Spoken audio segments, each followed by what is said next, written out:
Assalamualaikum warahmatullahi wabarakatuh. Nama saya Umi Hani dari Prodi Perbankan Syariah semester 3B. Di sini saya akan bercerita sedikit tentang pembaruan Islam di Nusantara. Tugas dari Bapak Ahmad Muhlisin, mata kuliah Sejarah Peradaban Islam. Meski Islam mempunyai potensi besar untuk menghadapi perubahan, tetapi aktualitas potensi tersebut membutuhkan peran dari pemiliknya. Ketidakmampuan pemeluk Islam dapat berimbas pada tidak berkembangnya potensi yang ada, dan pada akhirnya misi Islam sebagai rahmat bagi semesta alam tidak tercapai. Ungkapan para pembaru muslim untuk menggambarkan hal ini adalah al-Islam mahjubil muslimin. Dalam mengaktualisasikan potensi tersebut, pemeluk Islam dituntut untuk tidak melakukan proses tajdid atau pembaruan atau modernisasi. Ada dua model tajdid yang dilakukan, yaitu ajakan kembali kepada dua model tersebut merupakan otokritik atas kondisi internal umat Islam dan respon terhadap tantangan perubahan zaman akibat modernitas.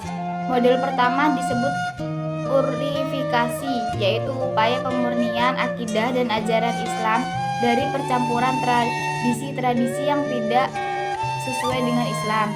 Sedangkan model kedua disebut dengan pembaruan Islam atau modernisme Islam.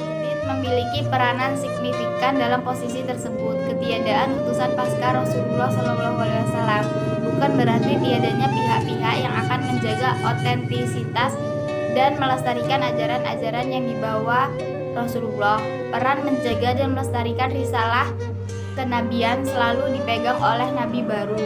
Namun dalam kasus ajaran Rasulullah, peranan itu diambil alih oleh umat Rasulullah sendiri. Dan sesuai dengan sabda Rasulullah, pihak yang paling bertanggung jawab mengemban tugas itu adalah para ulama sebagai pewaris beliau dan para pembaharu mujaddid yang hadir di setiap 100 tahun. Dalam proses pembaruan itu, setiap aspek ajaran Islam dapat tersentuh dengan tingkatan yang berbeda-beda. Akidah dan ibadah merupakan dominan yang paling kecil tersentuh oleh proses perubahan. Pembaruan di bidang akidah dan ibadah dilakukan dengan jalan pembersihan kedua ruang itu dari keyakinan dan praktik ibadah yang tidak pernah diajarkan oleh Rasulullah, atau sering disebut sebagai purifikasi, bukan merubah keyakinan atau bentuk peribadatan. Hal ini berlaku kaidah, semua dilarang kecuali yang diperintahkan. Berbeda dengan itu, domain muamalah mendapat sentuhan pembaruan yang lebih luas. Dalam aspek ini, Universitas Ajaran Islam mewujudkan diri berupa paradigma kehidupan. Ajaran Islam menyediakan pedoman-pedoman dasar yang harus diterjemahkan. Umat Islam sesuai dengan konteks sosiohistorisnya. Di sini berlaku kaidah, semua boleh kecuali yang dilarang.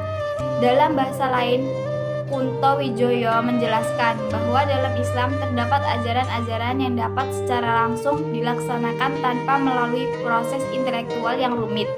Berangkat dari nilai ajaran langsung menjadi praktik, namun juga terdapat ajaran-ajaran yang membutuhkan proses intelektual yang cukup rumit untuk bisa diterjemahkan dalam praktik kehidupan sehari-hari. Dimulai dari nilai-nilai, diproses menjadi filsafat pengetahuan, diterjemahkan menjadi teori sosial, dan kemudian praktik yang praktis. Keberadaan tajdid menjadi bukti penting penghargaan Islam terhadap kemampuan manusia. Batas-batas yang ada dalam ajaran Islam bukan merupakan pengekangan terhadap hal itu, tetapi sebagai media mempertahankan otentisitas dan jadi diri risalah yang dibawa Rasulullah. Jika agama hanya menghadirkan aspek-aspek yang tetap, baku, dan abadi, ia tidak akan mampu bertahan menghadapi perubahan zaman. Sebaliknya, jika aspek-aspek yang tetap dan baku tersebut tidak terdapat agama dan hanya menekankan aspek yang berubah, maka ia akan kehilangan otentisitasnya sebagai pedoman dan jalan hidup manusia. Disinilah peranan Islam sebagai pedoman abadi umat manusia di setiap zaman dan tempat dapat terus dipertahankan tanpa harus kehilangan relevansi dengan perubahan yang terjadi. Gagasan pembaruan Islam dapat dilacak di era pra-abad modern pada pemikiran-pemikiran Ibnu Taimiyah abad 7-8 Hijriah atau 13-14 Masehi.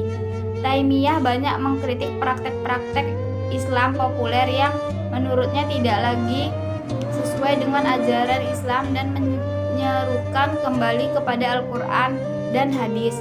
Gagasan ini kemudian mengilhami gerakan purifikasi Wahabiyah di Arabia pada abad ke-18 Masehi yang secara keras menolak tradisi-tradisi yang dinilai tidak Islam. Jika gagasan pembaruan pra-abad modern dilakukan sebagai otokritik terhadap praktik keberagaman populer umat Islam, pembaruan era modern lebih mendapat respon umat Islam terhadap tantangan perubahan yang ditawarkan modernitas Eropa. Di era ini tercatat beberapa tokoh yang cukup populer seperti Jamal al-Din al-Afghani, Al-Tahtawi, Muhammad Abduh, dan Rashid Rida.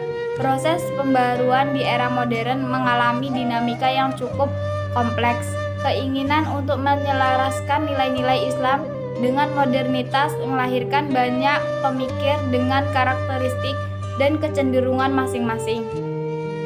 Sebagai pemikir tampak lebih kental warna puritanismenya, sebagian lain condong kepada modernisme barat, sebagian terjebak pada ekstremisme sikap dengan mengambil secara keras satu sisi dan mengabaikan sisi lainnya. Intinya, proses dialog tersebut merupakan dinamika tiada henti yang mesti dilakukan agar nilai-nilai Islam tetap relevan di tengah perubahan zaman, namun tetap tidak kehilangan otentisitasnya sebagai agama ilahiyah. Upaya memperbarui kehidupan keagamaan umat Islam juga terjadi di Indonesia. Gerakan ini sesungguhnya telah berlangsung sejak abad ke-16 dengan tokoh-tokohnya seperti Nuruddin Ar-Raniri dan Yusuf Al-Makassari. Tema-temanya penting dalam pembaruan era ini, berada di seputar fikih melawan tasawuf wujudiyah yang marak ketika itu. Sementara pembaruan di era modern memiliki tema yang lebih beragam, mengingat tantangan yang dihadapi bukan hanya dari internal umat Islam, namun lebih jauh dari itu. Tantangan terberat berasal dari modernitas yang dibawa Barat. Sekian cerita dari saya. Wassalamualaikum warahmatullahi wabarakatuh.